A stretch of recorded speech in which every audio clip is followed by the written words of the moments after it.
So I actually want to talk about time and taking the time to heal because I'm on day 3 of the medical medium 369 cleanse, and I there's a part of me that wish I had done this sooner. And I've had liver disease and gallbladder disease for many years, decades, and diabetes now for almost 6 years. And there have been a few times when I've sort of started to do like cell rejuice and some medical medium protocol. And I've used juicing and fasting and cleansing to, try and get healthy, stay healthy, sustain, and like bounce back from really difficult health situations many times. I grew up with Ayurvedic medicine in my household, and a lot of books, like a huge library of books, fortunately, because my mom had, just like every book on Ayurvedic medicine at the time. This was in like the 80s and 90s. And so it was because my family is into transcendental meditation. And so when Maharishi Mahesh Yogi, who's the founder of the Transcendental Meditation Program, was introducing Ayurveda and like getting all these Ayurvedic experts and really kind of helping to revive the ancient wisdom and knowledge and tradition of, some of the lost knowledge and information about Ayurveda in India through, colonization. And unfortunately, loss of a lot of indigenous wisdom and knowledge happened all over the planet, as we know. But there are really like key things that I've learned through just having health issues my whole life, and the process of recovery is that it takes time, and you have to take the time, and you have to do the work. And I don't always want to do the work. I want to have fun. And the fun is also part of healing. Like I'm not, this is not even trying to like justify or give excuses. Like it really, having joy and having fun is one of the most healing things. And experiencing some love and joy is so, so, so important, especially when there's a lot of trauma, loss, grief, suffering, and ideally preventing all that from happening in the first place. And so, yeah, like dancing, dance parties, even the physical pain, which I am even right now currently.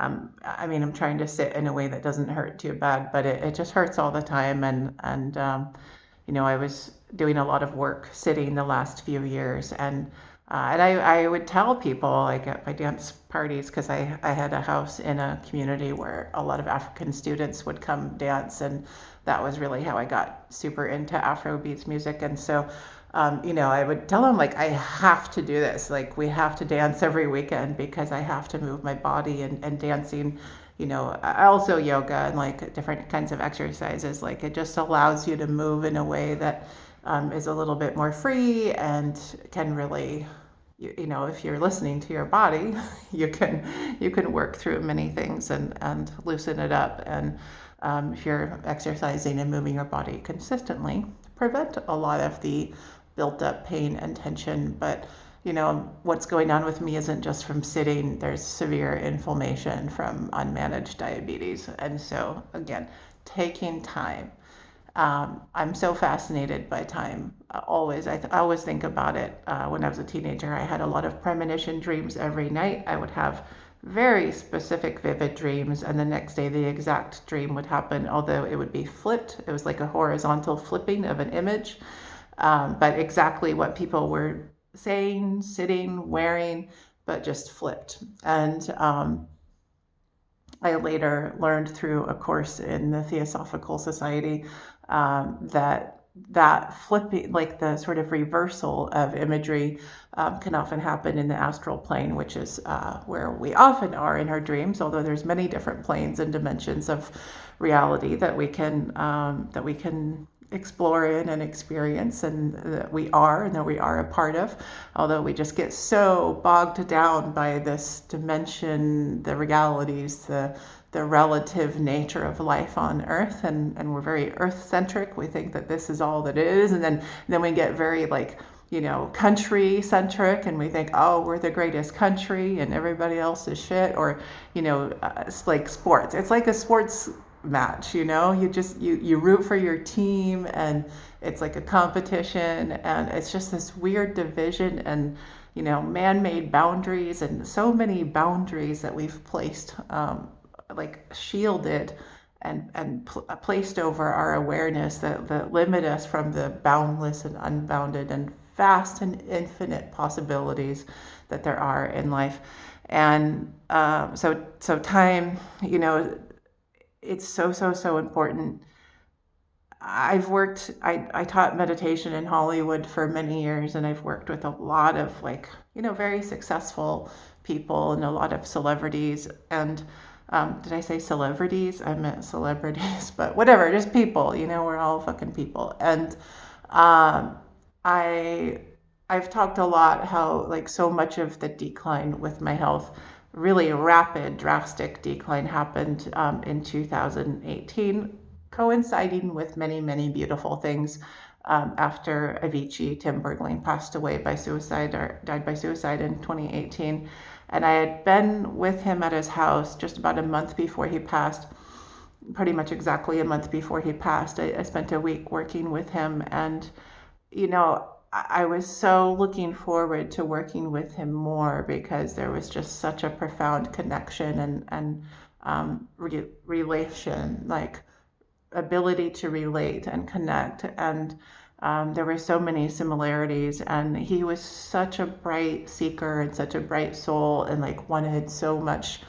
He was so knowledgeable and wise, like blew me out of the water, just like blew my mind how much he was into spirituality, and what a just brilliant mind and thinker. And I was so excited to work with him. So this is part of the reason that his death was so devastating, because I just saw all this light and potential. And yes, struggles, everyone has struggles. And this was well documented in the Avicii documentary on Netflix, Avicii True Stories. So I'm not saying anything that is, like, not known. But I really, it was like, I could tell, and I see this with a lot of people, the idea of taking time, like even a whole day, just to like rest and do yoga and do a retreat, or a week or a month.